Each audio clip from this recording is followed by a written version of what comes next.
நானா என்ன சொல்லுங்கிற யாருக்கு ஓட்டு போடணும்? விஜய் மாமாக்குமா? சரி சொல்லலாம். என்ன சின்னடா? விஜய் மாமாக்கு ஓட்டு போடணும். சரி விஜய் மாமா தான் ஓட்டு போடுவாங்க. சின்ன என்ன சின்னம்? என்ன சின்னம்? விசா சின்னம். விசா சின்னம். விசில் சின்னம்.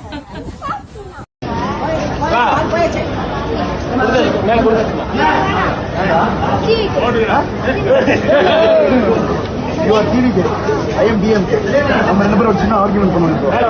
நான் ஜெயிச்சிட்டா நீ துண்டு போட்டுக்க, நீ ஜெயிச்சிட்டா ஒட்டிக்கு துண்டை நான் போட்டுருவேன். ஓகே? ஓம் சக்தி பராசக்தி திமுக ஒரு தீய சக்தி ஸ்டாலின் தாத்தா நாங்க என்ன பயந்துட்டோம்னு நினைச்சீங்களா?